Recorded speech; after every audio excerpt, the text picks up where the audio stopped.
Welcome. This is Dr. Michio Kaku, Professor of Theoretical Physics at the City College and the Graduate Center of the City University of New York. And this is Exploration. Every week on Exploration, we discuss the fascinating world of science and its impact on society. And today, leading off, once again, we're going to answer some of the emails that I get.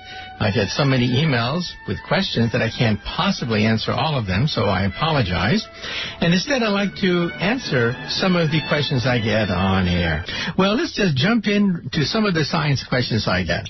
Once again, the first question I get is, how real is the threat of asteroids from outer space? When just yesterday, NASA announced that it will launch next month the very first spacecraft to try to intercept an asteroid, keeping in mind that this asteroid could have our name on it.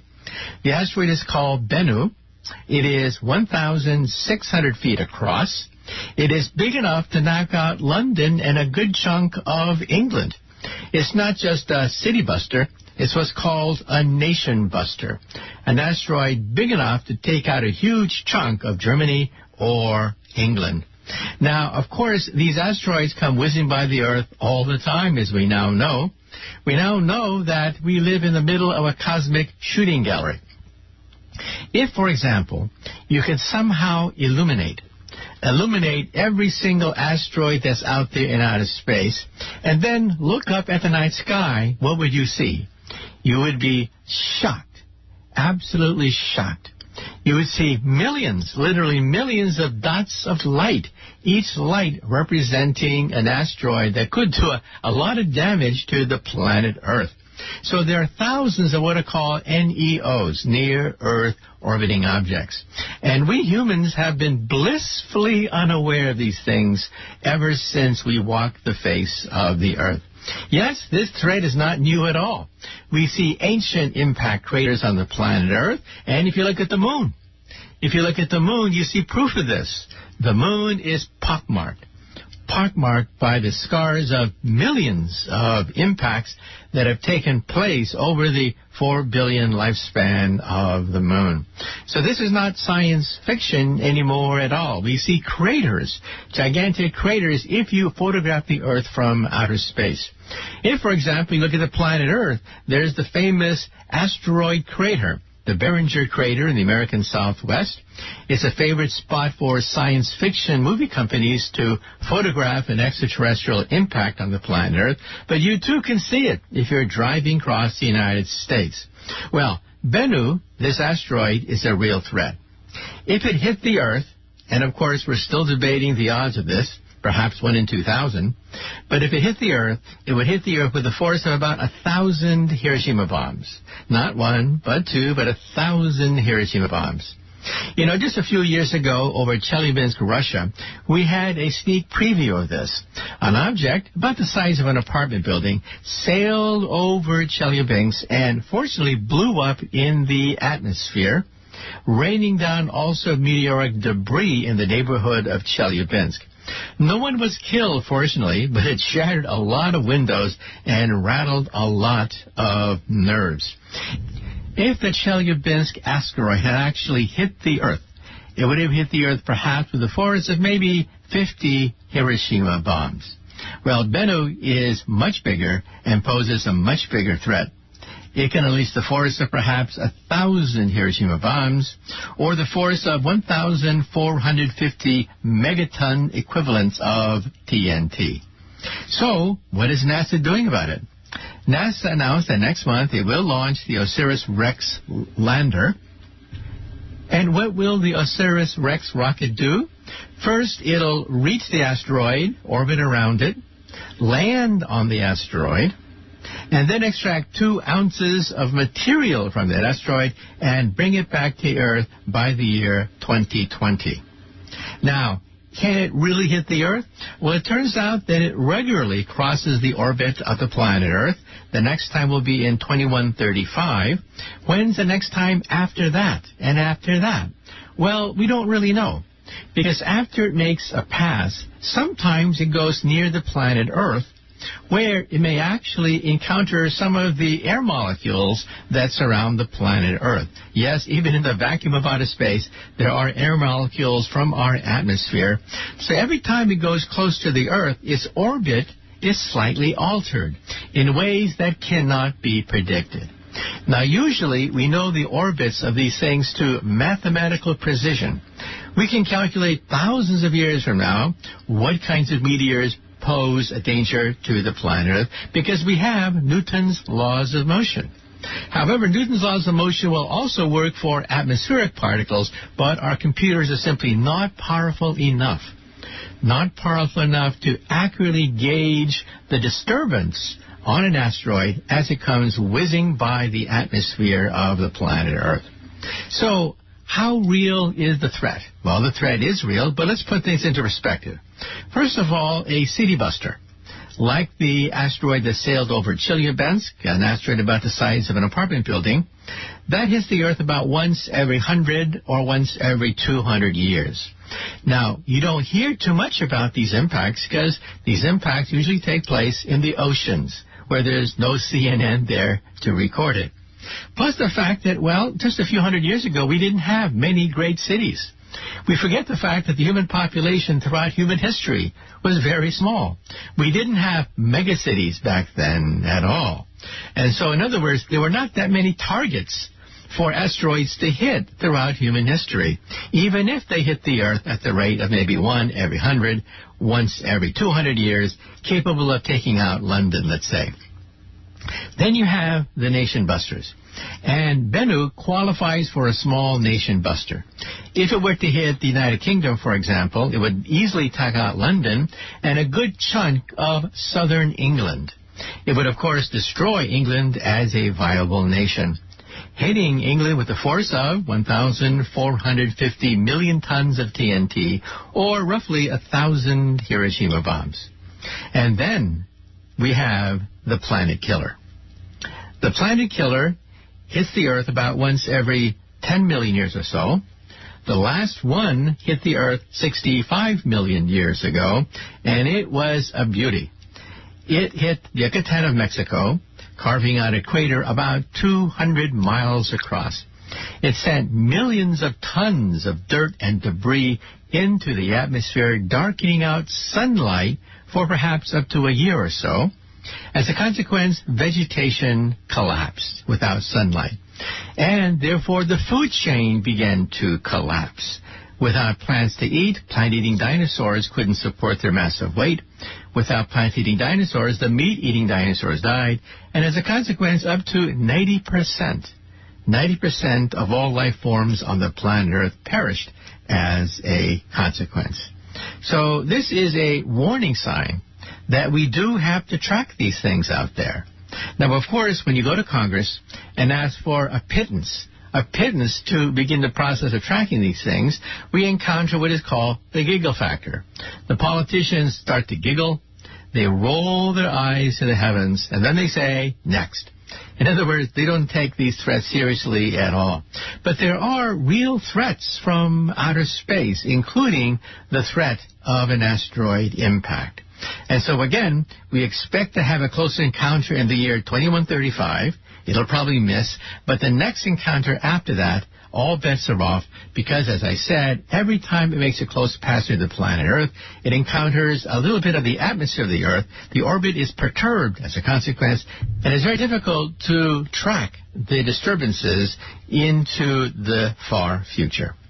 And we should also point out that my organization, the American Physical Society, it backed a press conference with Congress asking for a pittance, a few tens of millions of dollars, to reinforce our power grid against a giant solar flare. It turns out that, yes, these are real threats. In 1859, we had the Carrington event. A monster solar flare erupted from the sun, hit the Earth, and basically wiped out telegraph wires, because that's all we had back then, in 1859. Given the intensity and also the records of that incident so many years ago, we physicists then recalculated what would happen if we had another Carrington event in our lifetime. And it was a whopper. We found out that property damage would be $2 trillion. That's trillion with a T, not just a B. You would have power blackouts throughout the Earth. You would also wipe out most of our communication satellites, the Internet, GPS. All that would go out as a consequence. Our astronauts would be threatened by the gigantic radiation coming from the solar flare. And on the planet Earth, think about that. You can't have credit card transactions because all the credit card machines are out. You don't have power at night, so food begins to rot in your refrigerator. There are no rescue teams for nearby cities because they too have been paralyzed by the solar flare. And so you're going to have basically a breakdown of modern civilization as it was 100, 200 years in the past. Remember how it was 100, 200 years back in the past if you see these old movies? High-speed travel back then was getting stuck in the mud with your wagon. Long-distance communication back then was yelling out the window. Yes, we may go back to that if we have yet another Carrington event. So we went to Congress and asked Congress for a pittance, a few tens of millions of dollars to reinforce our satellites, create backup systems for power systems, reinforce them to shield them, and all we got were snickers and giggles. So much for the wisdom of the United States Congress.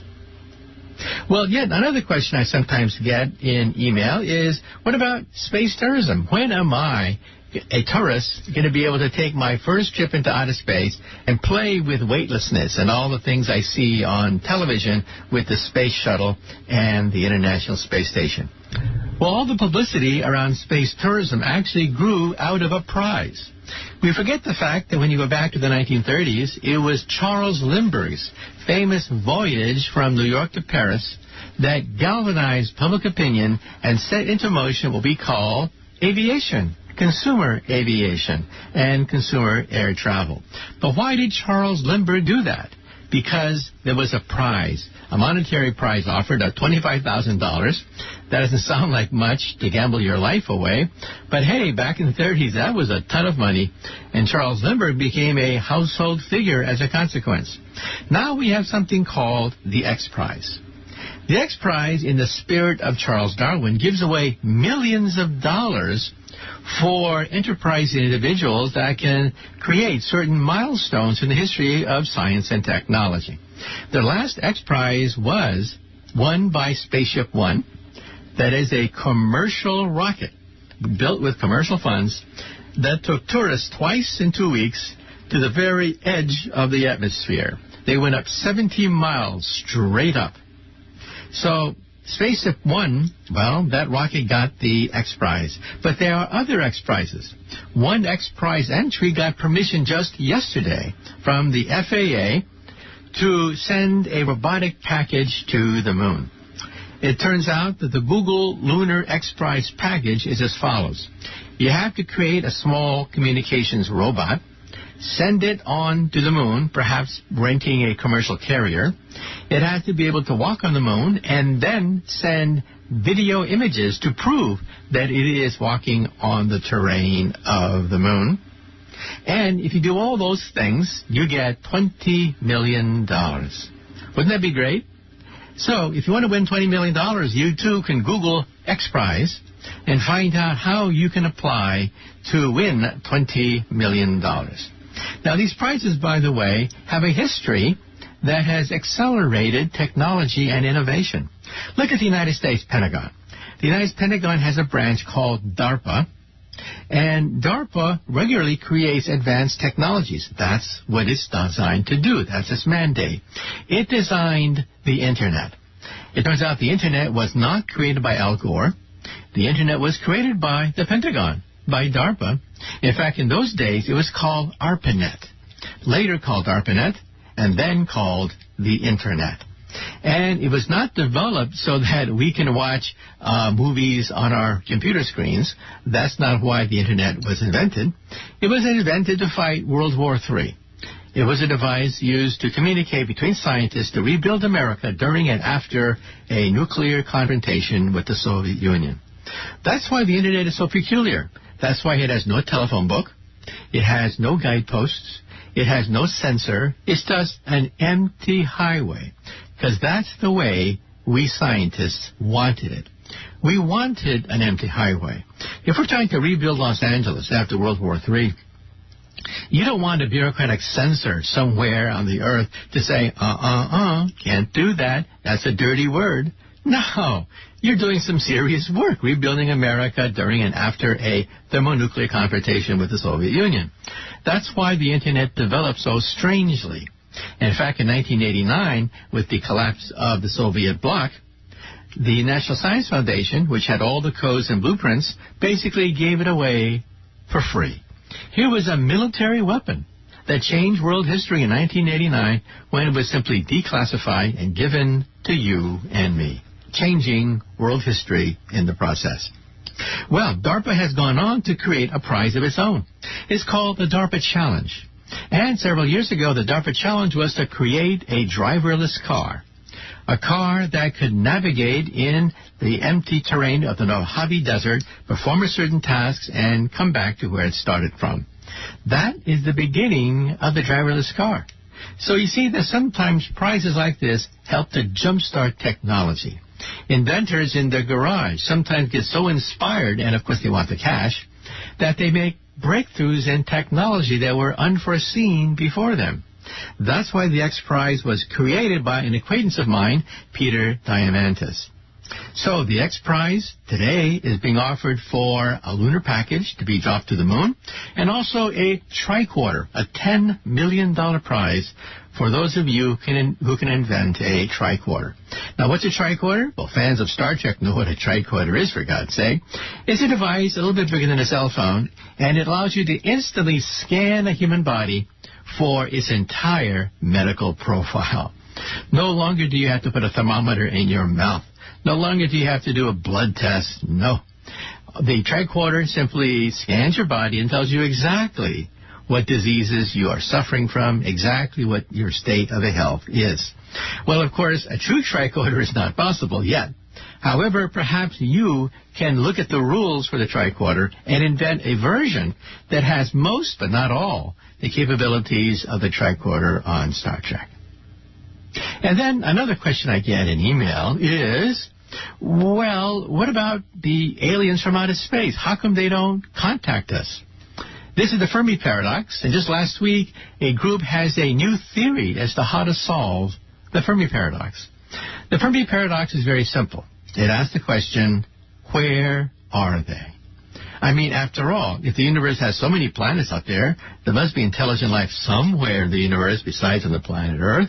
Therefore, they must be able to make contact with us. So if they're really out there, then how come we don't meet them? How come they have made no attempt to contact us, or how come we have had no luck trying to contact them? So that's the Fermi paradox. Where are they? Well, of course, everyone has a theory about this. You can go down the street, talk to a perfect stranger, and they'll have a theory about this. Kids, of course, have theories about this every time they see a science fiction movie. Well, the first response that some scientists have is, bah, humbug. That's a stupid question because they don't exist at all. UFOs, Area 51, Roswell, all of that is just nothing but the imagination of a Hollywood scriptwriter. Well, however, just within the last 5 years, we've got an ocean of data about the probability of life in outer space. We have a census, for the first time in history, we have a census of the Milky Way Galaxy. According to the Kepler satellite, which is orbiting in outer space, tracking these extrasolar planets, according to Kepler satellite, there are over 2,000 of these planets that the satellite has recorded, of which up to almost 100% of the stars in the Milky Way Galaxy have planets going around them. Think about this. Almost every single star you see at night has a planet, usually the size of Jupiter, going around it. Well, how many Earth-like planets are there? Well, one number coming in from Kepler is about 20%. So for the first time in history, we have a census of our backyard, the Milky Way Galaxy, that perhaps 20% or so of the stars in our backyard, the Milky Way Galaxy, have Earth-like planets going around them. So we can now answer the question, how many planets are there in outer space? Well, the Hubble Space Telescope can see roughly 100 billion galaxies. Each galaxy in turn, we now realize, has roughly 1 billion Earth-like planets. So let's answer the question. How many Earth-like planets are there in outer space? 100 billion billion. That's the number you can write down on a sheet of paper. It is huge. It's perhaps the biggest number you'll ever encounter in a discussion. And then, of course, we don't know what fraction of them have water in the form of liquid oceans and life. However, most scientists bet that perhaps a good fraction of these Earth-like planets have oceans. If you have oceans of liquid water, then perhaps you have microbial life, carbon-based chemistry that grows on a distant planet. And then, if they're out there, how come they don't meet us? Well, A, perhaps they don't exist.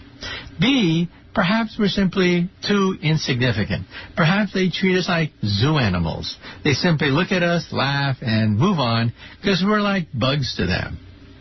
Another possibility, C, is, well, they really do look at us. They really do study us, but we're simply too primitive to make contact with. I mean, if you're in a forest, do you talk to the squirrels? Do you talk to the deer? I don't. But have you ever tried to talk to the squirrels and the deer? You're probably not going to get very far because they're simply, quote, too primitive. They don't have a language that we can mutually speak. They don't have a mathematics. They don't have a science. They don't have recorded history. So perhaps it's not worth it to talk to the squirrels and talk to the deer. Another possibility is that, well, space travel is too difficult. That, yeah, they're really out there, but the distance between stars is on an order of trillions upon trillions of miles. And that's the reason why they don't visit us, because it's simply too difficult. Well, here's a new theory that's making the rounds, and that is perhaps we're one of the first planets to evolve life on it in the galaxy. You see, most stars in the galaxy are red dwarf stars. They're very dim, so dim that we didn't even realize that so many of them existed. But yeah, red dwarf planets burn very slowly, but they burn for trillions of years. Our sun has a total lifespan of maybe 10 billion years. We are halfway through its life cycle, so 5 billion years from now, the sun will pretty much eat up the Earth, and that's it for the Earth. We will wind up inside the sun. So, if our yellow star is relatively rare, it turns out that our kind of star only lasts for 10 billion years, while red dwarf stars last for trillions of years. So, in other words, perhaps our yellow dwarf star, was one of the first stars to evolve with life on it, and sooner or later, the red dwarf stars will take over and outnumber us because there's so many red dwarf stars, and perhaps that's the reason why they don't make contact with us. In other words, they're not here yet. We jumped the gun. We're one of the first planets to evolve life on it because yellow dwarf stars evolved first, but we don't last very long. We're just a flash in the pan. Red dwarf stars can last for trillions of years, ample time for life to get started. Now, of course, there are some naysayers. Some people say that it's very difficult to get life around a red dwarf star started because they're very dim, and therefore the Earth has to be very close to the red dwarf star, and if you're too close, it's radioactive. So there are some criticisms of the theory, but yet it is another potential answer to the question, where are they? Now, my own particular point of view is this. If you're walking down a country road and you come across an anthill, do you go down to the ants and say, I bring you trinkets, I bring you beads, take me to your ant queen, take me to your leader? Or perhaps you have a strange, politically incorrect urge to step on a few of those ants.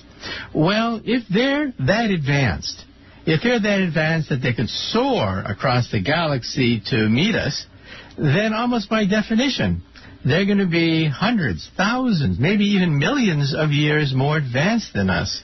And at that time, we have to answer another question. What do we have to offer them? What do we, with our feeble technology, have to offer them? Because they can already span the galactic space lanes to visit the planet Earth. And so my particular point of view is that, yes, they're probably out there, the laws of probability are greatly in their favor if there are 100 billion planets out there.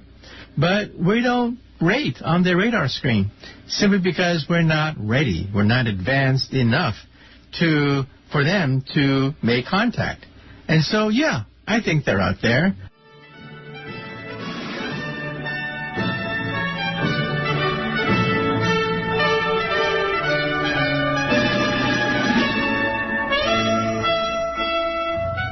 Welcome. Once again, this is Dr. Michio Kaku, Professor of Theoretical Physics at the City College and the Graduate Center of the City University of New York, and this is the second half of Exploration.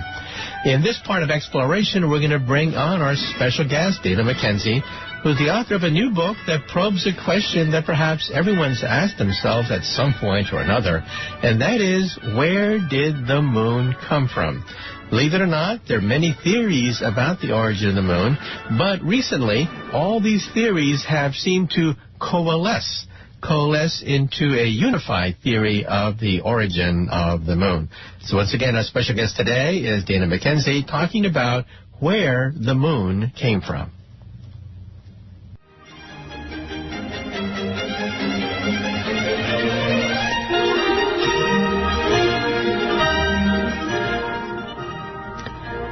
And I would like to bring on our special guest today. We're very delighted to have with us Dr. Dana Mackenzie. He's a mathematician and now a science writer, and he got intrigued by the whole question of the moon. Where did the moon come from? Why do we need a moon? Where is the moon going? The ancients speculated about the origin of the moon, and now we have hard scientific data about the origin of our nearest celestial neighbor. And today we're going to be talking about his latest book. It's called The Big Splat. That's the theory that says that billions of years ago, an asteroid about the size of Mars plowed into the planet Earth, and out of the debris crystallized our moon. So once again, our special guest today is Dana Mackenzie, author of the book The Big Splat, and today we are talking about the origin of the moon.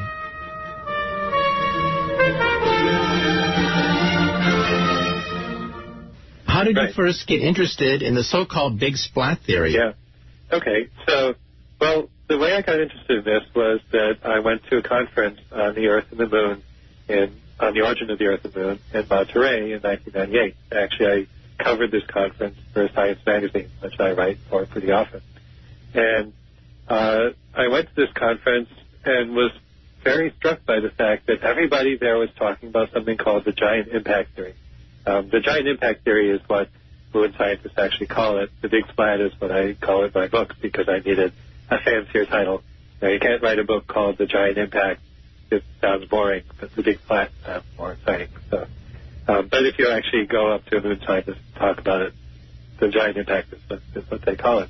Anyway, so there are about 100 moon scientists and planetary scientists at this meeting. They all talk about the giant impact theory as if everybody knows what the giant impact theory is. Now, of course you know what that is. That's just, that's the way the moon formed, and there's really not that much debate about it. And this stunned me because I had never heard of it, even though I consider myself a fairly scientifically literate person. And, as a science journalist, it's kind of my job to know about things. And I hadn't heard about this theory.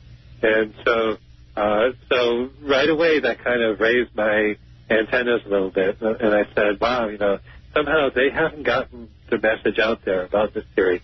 Now, here's this big question that we went to the moon to find out. Where did the moon come from? That was one of the big scientific objectives of the Apollo mission. And here they're saying we found out the answer, and yet they haven't managed to tell the public what they found out. Okay, well, let's get right into that now. Now, everyone has a theory of the moon. We see it practically every night. Right. The ancients had theories of the moon. So talk to us a little bit about how the ancients viewed the moon, starting perhaps the Greeks and other ancient societies. Yeah. Well, it's an interesting question because the ancients, a lot of them didn't know what to make of the moon. Some people thought it was something that was in our atmosphere. Other people thought it was a hole in the cosmos that basically you could is this hole that you can look through and see, the heavens beyond or something like that. There were many theories.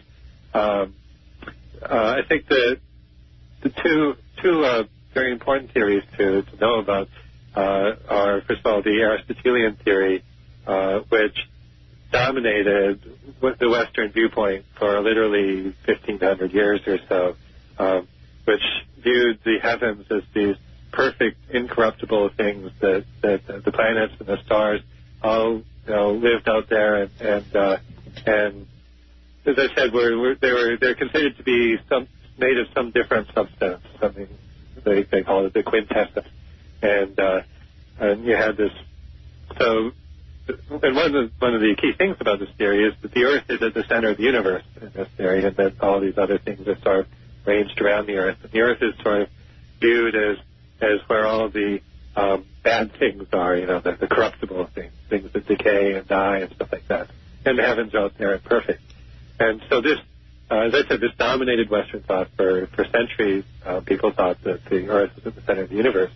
What's interesting is that was not the only theory. Even in the era of the ancient Greeks, there were some people. There's a Greek astronomer named Aristarchus who actually posited the idea that the sun was at the center of the universe, and actually came up with the idea very much like what we now call the Copernican system. And so actually, and in that theory, when he actually saw the sun as being the center of the universe, and the planets as being Earth-like bodies that orbited around the sun. And so in this theory, the moon was not something that was not so different from the Earth. It was just a piece of rock up there in the sky. And, of course, nowadays, that's what we know it is. So they were right. At the time of the Greeks, no one knew. There was no way to find out. What's interesting is that there was this very vigorous debate during the time of the ancient Greeks. But the prestige and power of Aristotle eventually sort of turned the debate into a very one-sided argument. It seems fascinating to me that the Greeks actually calculated the distance between the Earth to the moon. Yes, they did a number of remarkable things. They could calculate the radius of the Earth, and they worked out the distance from the Earth to the moon. I believe they had some idea, perhaps, of the distance to the Earth from the Earth to the Sun, although I don't know how accurate they were on that.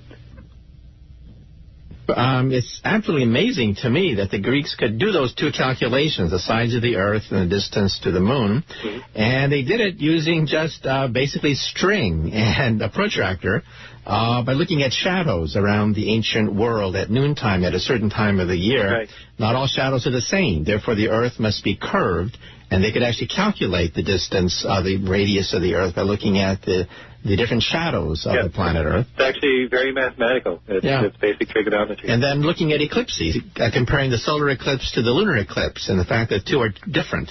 But both of them involve the moon. They could then calculate the distance between the Earth and the moon. That's right. Again, it's sort of trigonometry, and we're kind of lucky, actually, that the moon is just at the right distance where during a total eclipse it just eclipses the sun. It's not too big and not too small, but just right. Now let's talk about Galileo and the telescope. With the proliferation of the telescope, we could see craters on the moon. And how did that influence our thinking about the oceans of the moon? When we look at maps of the moon, we see mare this, mare as in mariner, as in oceans. Yeah. So how did the telescope affect things? Yeah. Well, the 1600s were a very interesting time. So you had the telescope being invented about 1609, and Galileo heard about it and actually built his own telescope, which was the best telescope of its day, like 1610, 1611, or so forth. And the first thing he looked at was the moon, because that's the most obvious thing to look at in the night sky. And if your listeners haven't ever done this, you really should do it. Look at the moon through a telescope, because it just looks completely different. When you look at the moon with the naked eye, it looks kind of flat. And there's technical reasons for this.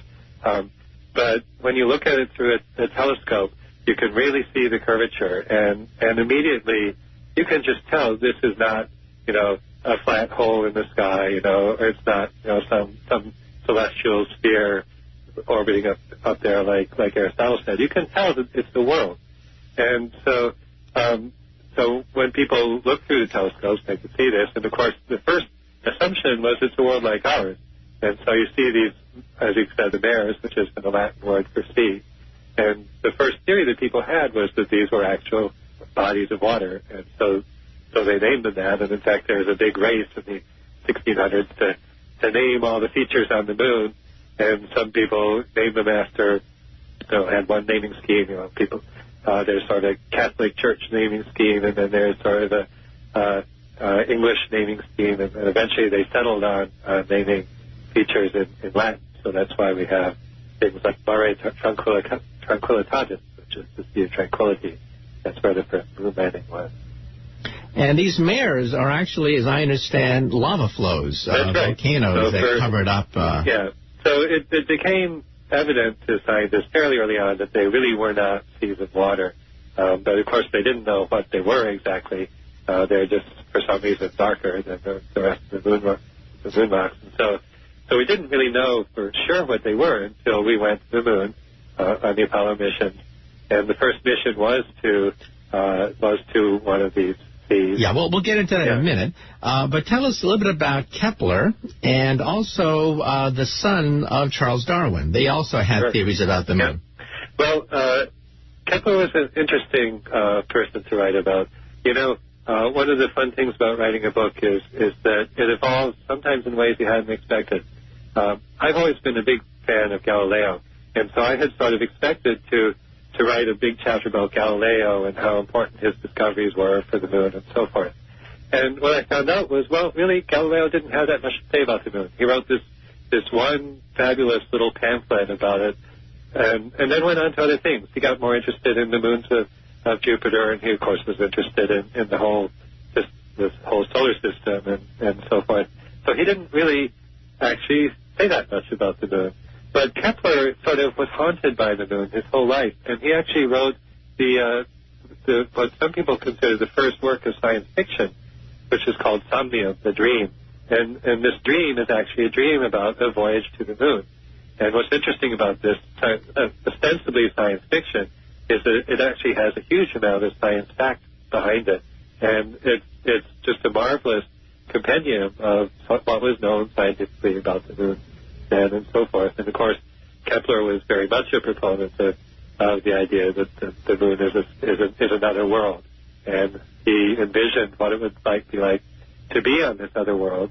And, for example, well, he came up with all sorts of interesting facts, but one thing that he realized, which I'm not sure if most people realize now, is that if you're on the moon, you don't see the Earth rise and set. The Earth stays in the same spot in the sky, and that's because the Earth is tidally locked the moon is tidally locked to the Earth, so it doesn't rotate relative to the Earth. So you always see the Earth in the same point in the sky. Kepler figured this out. I don't think anyone knew that before. And so actually, when the Apollo astronauts went to the moon, the Apollo 8 astronauts orbited the moon and took this wonderful picture of Earthrise above the moon. And I think people, probably thought of that as being just like sunrise. Well, actually, the reason they saw Earthrise was because they were going around the moon, and they come around the backside of the moon and they see the Earth on the other side. But actually, the Earth doesn't rise over the moon. The Earth just stays there. In fact, when we talk about the man in the moon, or people in Asia talk about the rabbit in the moon, it's the same devil moon. We never see the backside of the moon. Yeah, we don't see the backside. Yeah, because of the fact that one side is locked onto the planet Earth because of something called tidal forces. That's right. And that is where we get to start to talk about Charles Darwin's son. And here's another one of these sort of unexpected heroes of my book. I mean, everybody knows about Charles Darwin, but very few people nowadays realize that he was actually the father of a tremendous, marvelous scientific family, that his son, George Darwin, was the greatest expert on tides in the late 1800s, and he also had his son, Francis Darwin, who was a very noted naturalist in his time. Both of these sons were made knights in the British Empire, just like Charles Darwin was. And in fact, around the turn of the century, George Darwin was one of the most famous scientists in the world. Now people have sort of forgotten about him. But one of the things I hopefully have done in my book is kind of bring him back into the limelight a little bit. He was the first person to propose a scientifically based theory for the origin of the moon. And because he was such an expert on tides, his theory was actually based on tidal motion. But what he realized is that there are tides on the moon very much as there are on the Earth. And in fact, the Earth has a much stronger tidal effect on the moon than the moon does on the Earth. And so, in fact, the Earth has locked the moon into position. It's not able to rotate sort of independently the way the Earth does. And it creates a bulge in the moon, just the same way that the moon creates a bulge in the Earth. Now, what George Darwin realized was that the bulge, the tidal bulge in the Earth, because the Earth is not locked to the moon, the Earth is rotating, and the Earth rotates faster about its axis than the moon rotates about the Earth. So when the Earth rotates, its tidal bulge is always getting ahead of the moon, okay, because the Earth's rotation is faster. And so this bulge is actually pulling the moon forward. It's always tugging the moon forward in its orbit. And so you might think this would make the moon go faster and faster, but that's not actually what happens. When you learn a little bit of Newtonian mechanics, what actually happens when you tug a planet faster in its orbit is it moves out. Okay, so the moon is gradually moving away from the Earth. And George Darwin named this effect tidal friction. And he based this entirely on pure physics, on the pure physics of mathematics. And it's very interesting because he had no way of directly verifying this. But one of the things that the Apollo astronauts did when they went to the moon, the first mission, is put a reflector on the moon so you could shine a laser beam at this reflector and look at the way, shine it to the reflector, have it bounce back to the Earth, and actually directly measure how quickly is the moon moving away from the Earth. Okay, let's say a few things about Newtonian physics now, okay? Newton in the 1600s came out with the definitive laws of gravity, right, which binds the solar system together. Mm-hmm. And he also calculated the allowed trajectories, including circles, ellipses, hyperbolas, parabolas, but there are no spirals. In free space, in empty space with no friction, spirals are not allowed as a solution of Newton's laws of motion. Therefore, capture was not possible. It's simply physically, mathematically, scientifically not possible for a single Earth in outer space to capture a solitary moon without friction, like air friction, and there's no air in outer space. Right. So we can actually use Newton's laws of motion to rule out one of the main theories of the origin of the moon. Well, you would think so. But nevertheless, the capture theory was one of the three main theories going into the Apollo missions. Right, because people didn't understand the laws of physics. Yeah. Well, let me just step back for 1 second and say that the first theory was George Darwin's theory, which was called the fission theory. And so where that came from, so basically his idea of where the moon came from was that it just spun off the Earth. Okay, the Earth was spinning much more rapidly, and the moon flew off the Earth. And the way he arrived at this theory was basically by running the tidal friction scenario in reverse. So basically he saw that the moon is receding from the Earth now, and he said, okay, if I run the movie in reverse, it had to be moving towards the Earth back, if we run the movie in reverse. And so eventually when you go back to the beginning, you have the moon actually at the Earth. So that's where he got the so-called fission theory. So that was the first scientifically based theory of the moon's origin. The second one, historically to be proposed, was the capture theory. And as you say, the capture theory, a priori, if you know Newtonian physics, seems to be impossible. Okay? Now, there's a caveat you put in there, though, which is that without friction, you cannot have a spiral orbit. But if you put in some friction, then you could have a capture.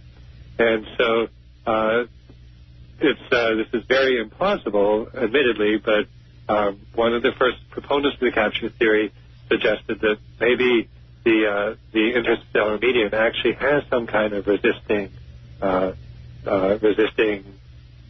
stuff in it. That actually the guy who proposed this was a very colorful guy named Thomas Jefferson Jackson C., an American, very self-promoting, self-aggrandizing guy.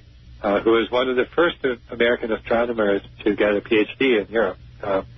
So he was a somewhat well-respected guy in his time, but he had some really wild ideas. And one of these ideas was the idea that there was something out there in the interstellar medium that resisted motion and then enabled the moon to be captured by the Earth. Very quickly, that theory became less respectable scientifically.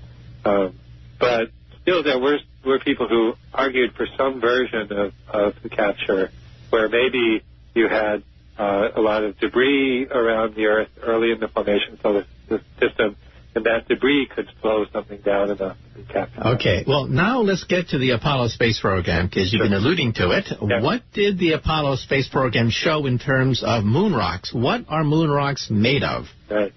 Okay, well, so what's interesting about moon rocks is they're a lot like Earth rocks, but there are some subtle differences. So one of the things, for example, one of the ways they're a lot like Earth rocks is they looked at things like isotope ratios. And so, for example, they look at different isotopes, meaning different weights of the various elements. So, for example, you can look at oxygen, and there's a version of oxygen that's very common, and then there's some heavier versions. And these ratios in moon rocks look identical to Earth rocks. So this is a hint that the moon, wherever it formed, probably formed somewhere similar in the solar system to where the Earth did. On the other hand, there are some differences. In moon rocks, you don't see what are called volatile elements. These are elements that have low boiling points. And so this posed a problem for some of the theories of the moon. Okay, the theory that the moon, called co-accretion theory, the theory that the moon just sort of grew up in the same part of the solar system that the Earth did and accreted the same way as Earth did, has a problem with it because that doesn't explain why you have this lack of volatile elements. And third, another huge difference between the moon and the Earth is that the Earth has almost no core to it. In fact, the moon has no core to it. Yeah. It has the Earth. Yeah. So the Earth has a huge core. The Earth has the biggest core of any planet other than Mercury. Iron but core. The moon, yes, and this core is made of iron and nickel too, and some heavy elements, but mostly iron. Whereas the moon has a very small core. It's been estimated now at about 2% of the weight of the moon, whereas the Earth's core is about 33% of its weight. So again, if you have the Earth and moon growing up in the same part of the solar system, why does one of them get all the iron and the other gets almost none? It makes no sense. So basically, what you had is this strange situation where there are three theories for the moon, and none of them really made sense. You know, you have this capture theory that makes very little sense because of Newtonian physics. You have to really stretch to get, some way to capture the Earth. You have this co-accretion theory, which made sense before we went to the moon, but now all of a sudden we see these differences between the moon rocks and the Earth rocks. And you have George Darwin's fission theory, which also had troubles with it on physical ground. So you had three theories of the moon, and none of them seem to make sense. Okay, now that's where you get a fourth theory. Okay, now let's talk about the big splat theory. What are some of the convincing reasons for believing in the big splat? Right. Well, so there's basically the big splat accounts for some of these things that were discovered in the Apollo program. First of all, this volatile depletion that I talked about, the lack of volatile elements. Well, if you have the moon forming by a giant impact, a catastrophic impact between Earth and another planet, that will blow off a lot of stuff into orbit and some stuff out into space. And what gets blown off preferentially into space is the stuff that has low boiling point. So the big splat accounts very nicely for why you don't see volatiles in moon rocks. Second thing, the iron core. Okay, where did the moon's iron core go? Well, the big splat actually turns out to explain this very nicely, that when you have this collision, the planet that runs into the Earth is basically destroyed. It's completely destroyed. Some of it's vaporized. A lot of it is liquefied. And the heavier elements tend to go into the Earth's core. It's the lighter stuff that tends to go into orbit. So again, the big splat explains the difference in the cores very nicely, and you can actually do computer simulations that show it work this way. And then one other piece of evidence which was unknown before the Apollo missions. One of probably the biggest scientific discovery of the Apollo missions was the discovery that the moon once was covered by an ocean of magma that's molten rock, about 600 kilometers deep. And so we have evidence, and I could talk about what the evidence is if you want, but we have this direct evidence from the moon rocks that the moon surface was once molten. What provided the energy to melt the moon? Okay? Again, the giant impact theory explains this very nicely, because you have this incredibly energetic collision. You have all this stuff being blown into orbit. You have the Earth with a ring of debris around it for maybe a year, maybe 100 years, just like Saturn. But this debris coalesces very rapidly and forms the moon. And this rapid coalescence is a very violent process. You've got stuff falling into this growing moon and basically melting the rocks. You know, the rocks hit each other, they get heated up, and eventually the outer layer melts. So again, the big splat accounts for this molten layer, this magma ocean, where none of the other theories really do. So there's no one thing that says we had this giant impact, but there's a series of things that, you know, bit by bit add up to making this be more plausible. Well, personally, I like to say that what I find interesting about the story of the origin of the moon is that it shows you how scientists work. And that is, we start with making hypotheses about the origin of the moon, but hey, that's not enough. Then you got to look at the data. You got to look at the numbers. And now, of course, we have theories. We have the theory of Isaac Newton. We have modern chemistry. We have aeronautics, by which we can then begin to use computers to simulate these scenarios. And so, in other words, this is the scientific method in action. We propose lots of ideas. We then try to look at these ideas and see whether they correlate with data. But now we have computers. And with computers, we can do simulations of these things. And on the web, you can actually see some of these simulations where we take the moon and we take the Earth, run the videotape backwards, and then try to fill in the gaps about where the moon actually came from. And if you assume that there was an object about the size of Mars that plowed into the Earth, you can then simulate that cosmic explosion and then recreate the origin of the moon right inside the memory of a computer.